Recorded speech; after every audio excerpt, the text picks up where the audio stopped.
जय श्री राधे कृष्णा। आप सबका हमारे YouTube चैनल जीवन का सही आधार में हार्दिक स्वागत है। आज हम आपके समक्ष एक नई कहानी लेकर उपस्थित हुए हैं। श्री लड्डू गोपाल जी की मनमोहक लीला।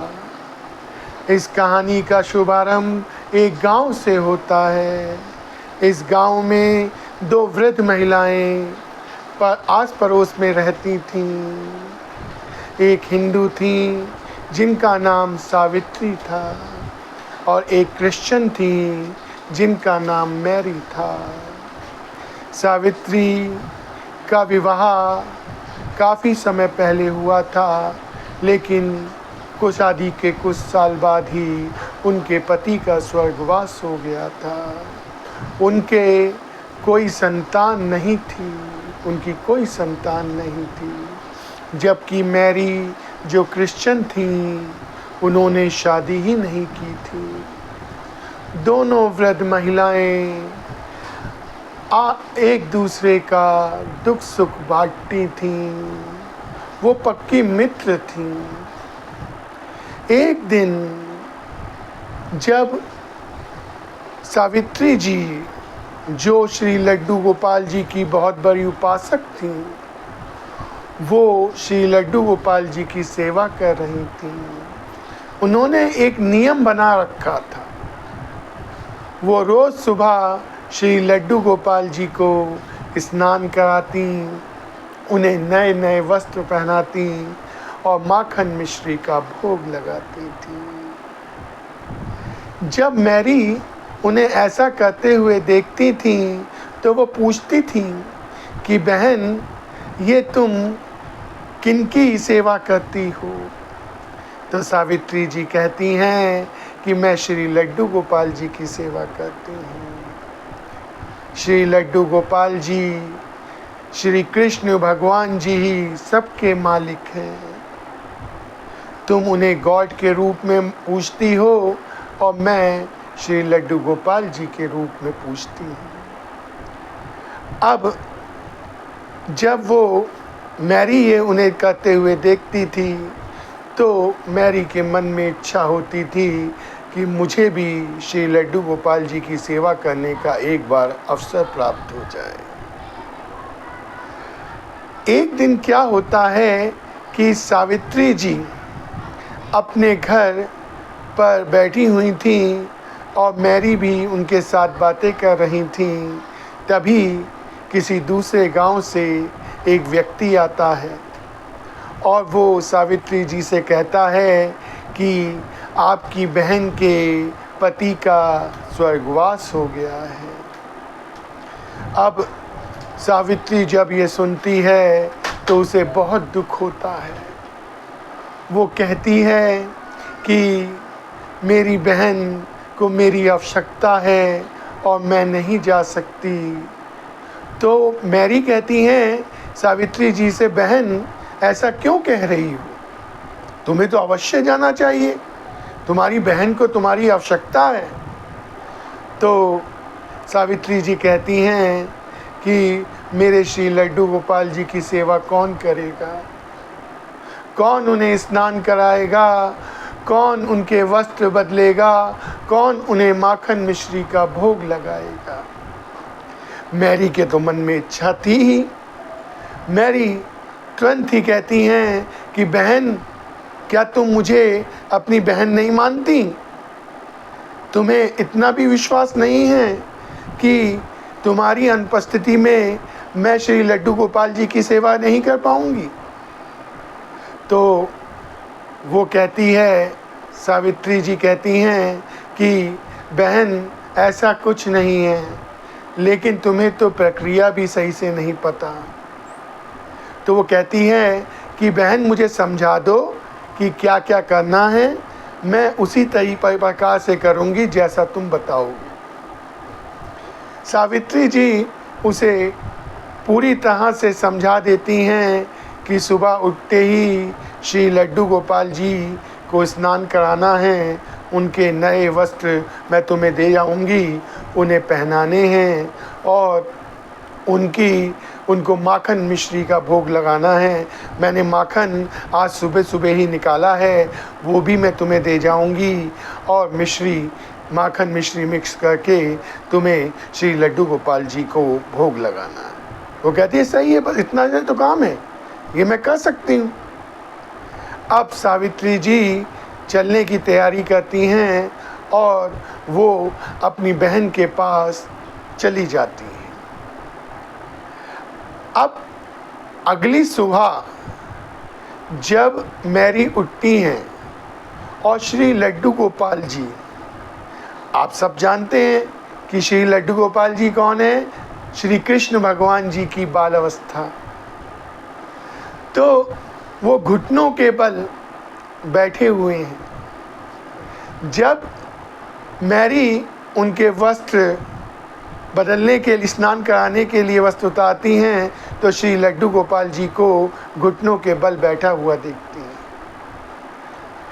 तो मैरी तो जानती नहीं थी कि श्री लड्डू गोपाल जी कौन है।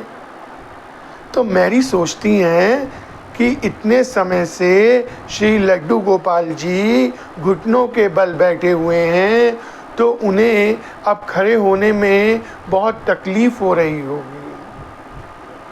तो मैरी को याद आता है जब उनके घुटनों में तकलीफ हुई थी तो उन्होंने एक तेल बनाया था और उस तेल की मालिश वो रोज करती थी, जिससे उनके घुटनों का दर्द पूरी तरह से सही हो गया था।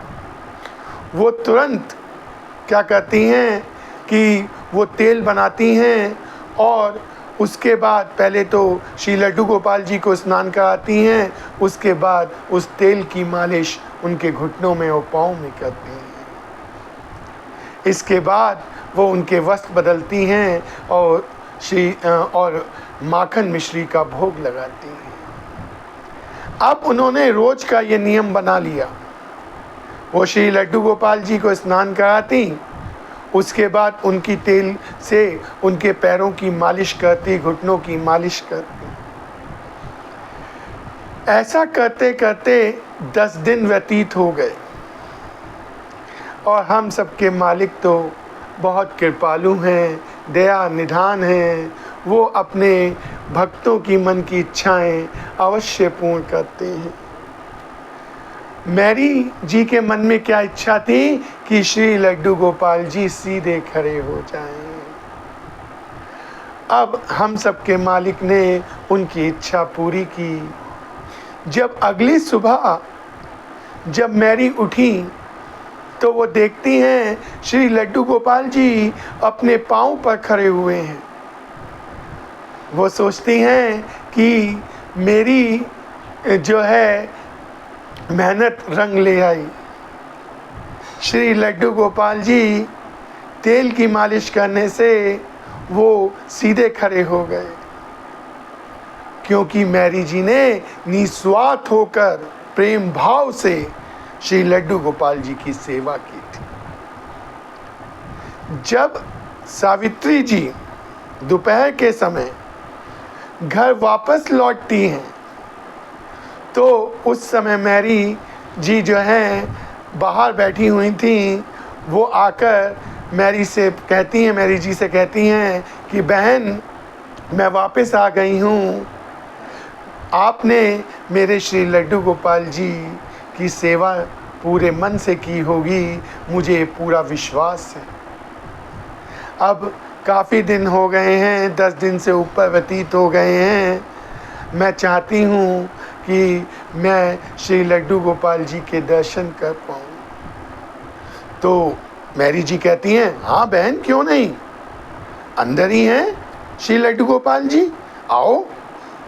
अब जैसे ही वो अंदर पहुंचती हैं और देखती हैं श्री लड्डू गोपाल जी तो सीधे खड़े हुए हैं, तो सावित्री जी कहती हैं मैरी जी से, ये तो मेरे श्री लड्डू गोपाल जी हैं ही नहीं।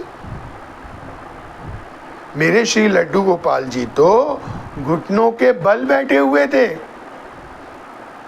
और उनकी वो बाल अवस्था है, श्री कृष्ण भगवान जी की वो बाल अवस्था है। अब मैरी जी तो जानती नहीं थी ये सब बातें। मैरी जी ने तो निस्वार्थ होके प्रेम भाव से श्री लड्डू गोपाल जी की सेवा की थी और भगवान ने उनकी इच्छा को पूरा किया था। वो पूरा वृत्तांत सावित्री जी को समझाती हैं, बताती हैं कि जब मैंने पहले दिन श्री लड्डू गोपाल जी को स्नान कराने के लिए उनके वस्त्र उतारे थे, तो उस समय मैंने उन्हें घुटनों के बल बैठा हुआ देखा था। तो मैंने सोचा कि श्री लड्डू गोपाल जी काफ़ी समय से घुटनों के बल बैठे हुए हैं, इसीलिए वो खड़े हो पाने में असमर्थ हो रहे हैं। तो मैंने एक तेल बनाया, उस तेल की मालिश रोज़ श्री लड्डू गोपाल जी के घुटनों में और पैरों में करती थी और 10 दिन उपरांत श्री लड्डू गोपाल जी सीधे खड़े हो गए। अब सावित्री जी की आंखों में आंसू आ जाते हैं। वो कहती हैं, बहन तुमने सच्ची सेवा की है, तुमने निस्वार्थ होकर श्री लड्डू गोपाल जी की सेवा की है, प्रेम भाव से श्री लड्डू गोपाल जी की सेवा की है, इसीलिए श्री लड्डू गोपाल जी ने तुम्हारे मन की इच्छा पूरी कर दी। ये है श्री लड्डू गोपाल जी की मनमोहक लीला। दोनों के दोनों नतमस्तक हो जाते हैं। अब मैरी जी समझ जाती हैं, अब मैरी जी को भी सब बात समझ में आ जाती है और यहाँ पर कहानी पूर्ण हो जाती है। अगर आपको कहानी अच्छी लगी हो तो प्लीज़ इस चैनल को सब्सक्राइब कीजिएगा, वीडियो को लाइक कीजिएगा और ज़्यादा से ज़्यादा शेयर कीजिएगा। सब बोलो जय श्री कृष्णा, जय श्री राधे कृष्णा।